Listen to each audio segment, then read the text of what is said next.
Today I'll be trying out another day and night vision scope from Oneleaf. This one is the Oneleaf Commander NV500. I'm Dustin and you're watching Legacy Air Guns.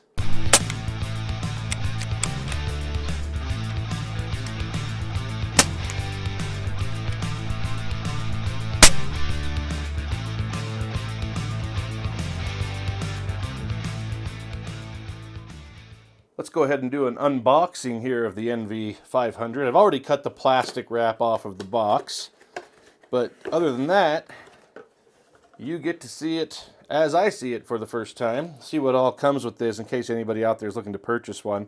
So it comes with paperwork, lens cleaning cloth, packaged pretty well, just like the NV400 and NV100 were. So warranty information. And then here are the pieces. It comes with two lenses, as was shown here on the box. It's got, let's see if it tells me what they are. We may get into that later in the video. But there's the smaller of the two, and here is the larger one. So you can really get some good magnification. And it looks like they both have their own lens caps. I guess they would because they're wider and not just longer on this one. And then you can unscrew this piece and put in the sunshade, which I believe is right here. Yeah, that's the sunshade, and you'll see this all assembled here shortly. There is the rubber eyepiece, screws on to the end. Charging cable. Comes with a mount, so this will just attach to the bottom of the scope and then goes on a pick rail. I don't know what we have here. Oh, just a, looks like cloth carry bag. Yeah, that's what that is. What is this? Oh, battery charger. Charging up the batteries. And then here's the actual scope. Looks like the rangefinder is already attached. That's what this piece right here is. And it looks like we've got something else. Oh, this is the infrared flashlight. I'll just rip that open. Which can be attached to the top. You can put that right up here on top of the rangefinder. I may actually put this under the gun because that Benjamin Bulldog has a pick rail on the bottom, and I'm thinking that'll just keep this from getting too bulky. I mean, I like the compact size. That was one of the big draws as opposed to the NV400, so I might just put that on the gun. But now that you've seen the parts, let's go ahead and get it on the rifle and we'll have another look at it. All right, well here it is set up on top of the Bulldog, and the installation was very, very easy, and it comes with the hardware and the Allen wrench that you need, so no issues there whatsoever. I've got it set up right now with the larger of the two lenses, and to swap them out is extremely easy. I know you can't see it, but over on this side of the scope, there's just a little button that you press and hold, and that allows it to be twisted off. Just pull the cover off the other one, and it's got little markers to align it, and just press in and twist, and you hear it click and lock in place. So very easy. But I do want the larger one on right now. That's the one I want to take it out as I initially test the scope. Got the sunshade on right now just because I want you to see the full setup. So the sunshade is on, rangefinder is on, and that was on as I took it out of the box. But if you get one of these, check the screws. Those were both a little bit loose, so I just had to tighten them down with the provided Allen key, or it's a 4mm, so if you have your own, that's fine. Has the rail on top for the light, but you can see I've mounted it down here on the gun just to keep the overall bulk down up here. And I can still reach the button there on the back of the light, just don't have batteries in it right now. And that light is adjustable for near and far, so you can focus the beam of the infrared light. Back here, I've got an eyepiece on it, but I'll be honest, that's not the one that came with this scope. The one that came with the scope is right here, and it's a bit longer. And where my scope is mounted, it was a little too long. I was sort of pushing up against it with my glasses. And when I bought the NV400, or excuse me, when they sent that out, rather, it came with a shorter one and the longer one. And I found out, yes, they are compatible, one scope to the other. So I just put the shorter one on from my NV400. And honestly, I don't know how much I'll even use that. It works fine not even using one of those. What else about it? Over on this side that you can't see, there's just a little cover for putting in an SD card, which I was surprised it actually came with the micro SD card. Don't know how good of one it is, but there is one. It's also where you hook your charging cable or connect to an exterior viewing device like a television or a phone. Couple of complaints, not even complaints, but maybe suggestions to Oneleaf. One is the size of this. It would be nice if it came with multiple sizes like the NV500 did. And the other one, I don't know how much of a problem this will or will not be, but it's the mount down here. It's very long. You can see it mounts with these these bolts here, but then the scope mounts to that way back here.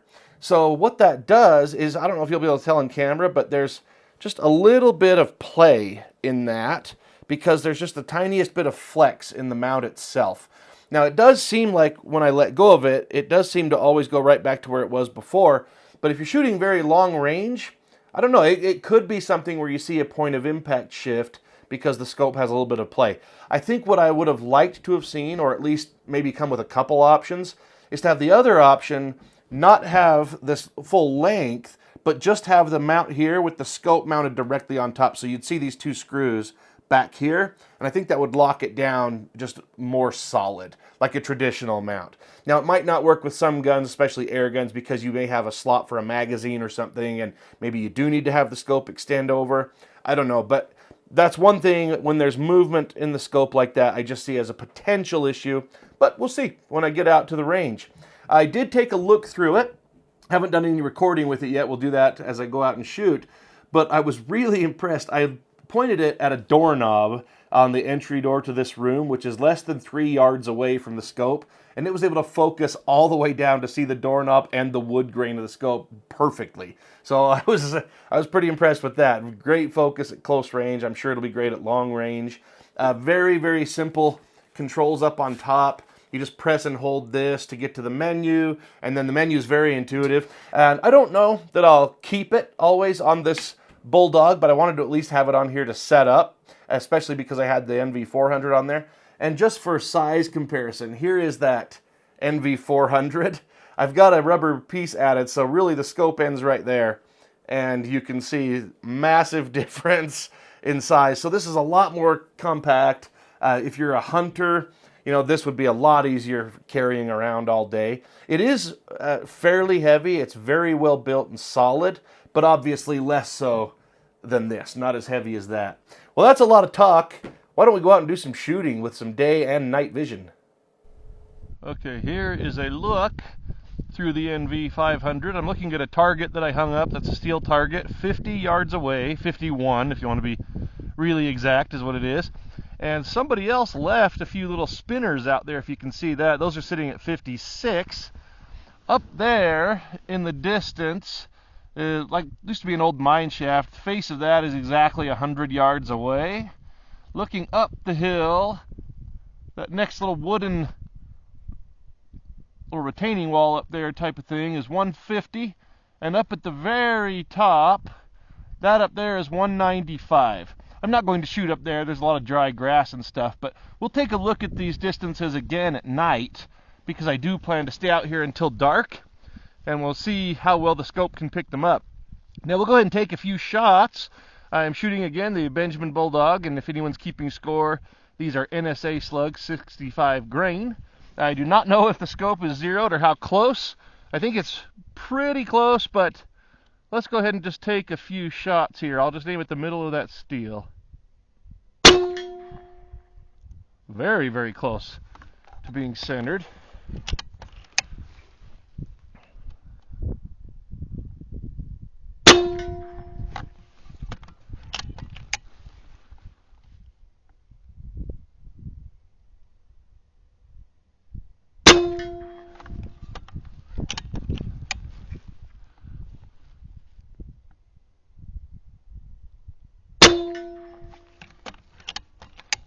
Looks like they're just hitting a little bit to the right.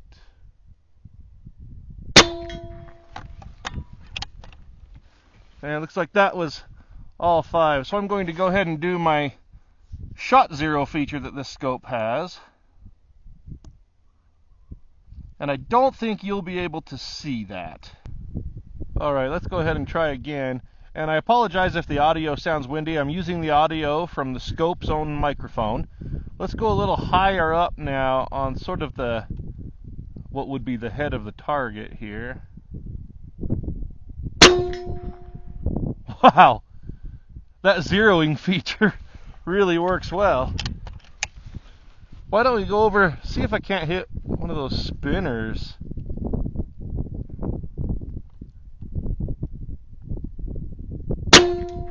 Sure enough. This bulldog rifle might pan out to be pretty good. Let's try it again. Try that one. Barely caught it. Let's see, what else is out there? I see what looks to be, unfortunately, people leave all kinds of trash out there. Let's see what that is over there. Well, I hit whatever it was. Let's come back up here to the target. Wow. And that's my 5 shots. I really wish you could see the zeroing feature, but I'm not able to record while I'm doing that. As you saw, my shots were hitting off just a little bit to my right. So I go into the shot zero feature, which is just press and hold this button to get into the menu, and then shot zero, I think, is the very first item on the menu. You click that, and it pulls up a reticle that's a double reticle. There's the red one, which is the one I'm shooting with, and there's a white one right behind it. And all you do is turn this knob to move the red one over to where your point of impact is, while holding the white one on your point of aim. Once you've got those two lined up, you just click a button and it saves it. It's absolutely amazing. I'll go ahead and show you what the other reticles look like. There's this one here, and I've zoomed in. I'm in first focal plane mode, even though it has both first and second available. And this is an MOA reticle, as you can see, and you can change between red and green. Here's the next one, which is similar, and this time I've gone ahead and changed it to green so you can see what that looks like. Here's another one, and this time I've changed it to blue. This one is much simpler, just straight line crosshairs, and this time I'm showing it in black. Not the one I would choose for shooting a black target, though. This one is a dot inside of a box with some lines extending like crosshairs, and I'm back to green. This one is just one simple green dot. I'll move around a bit so you can see it there. Another feature this scope has, I mentioned it in the early part of the video, it's over on this side of the gun. There's the rangefinder that I showed before. And the reason I'm not using it is because I don't have all the ballistic information on these NSA slugs, so I don't have that to put in to get accurate readings and hold points. But if you do, you can enter in your weight, your BC, everything, your velocity of your projectile, and include also the sight height, above the barrel. And once you put all that in there, you can just click a button, get your range, and it'll actually show you. You may see it appear every now and again, even though I'm not using it. A little green spot that shows exactly where to hold. Just so many cool features packed into this thing. I want to try a few shots with the magnification all the way up here. I think I shot over.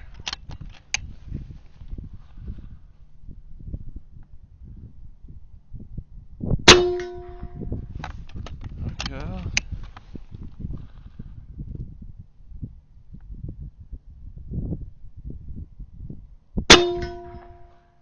I might be hitting just a little high.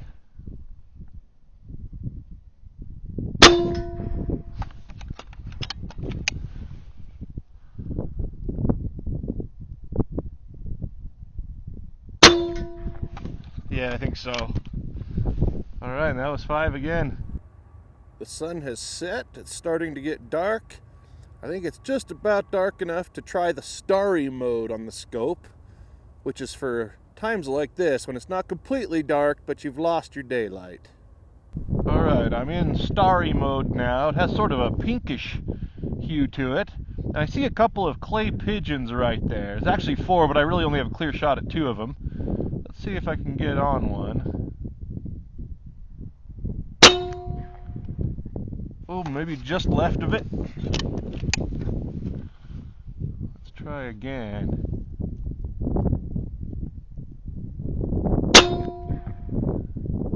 Yeah, I may have hit it the first time. I don't really see it now.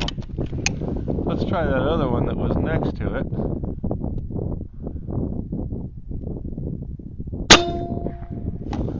Didn't hit that one.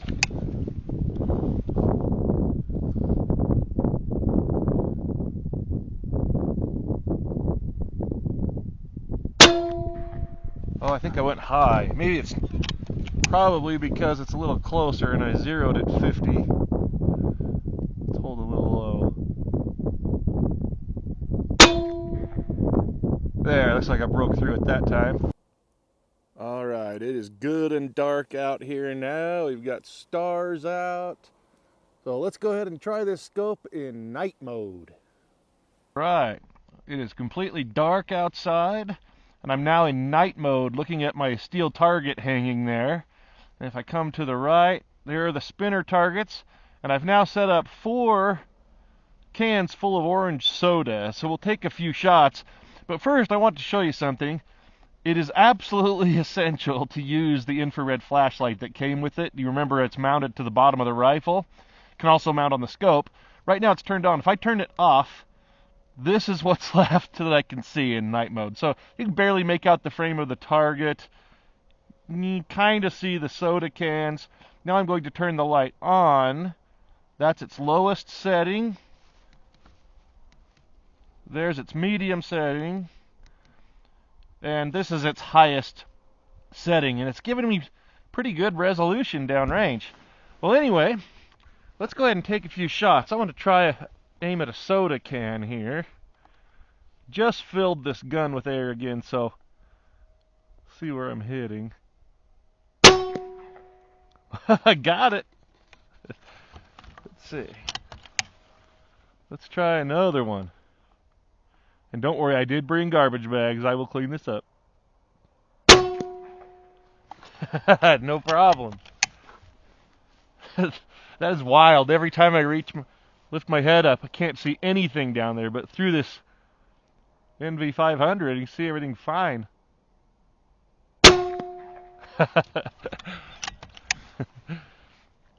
One more soda there.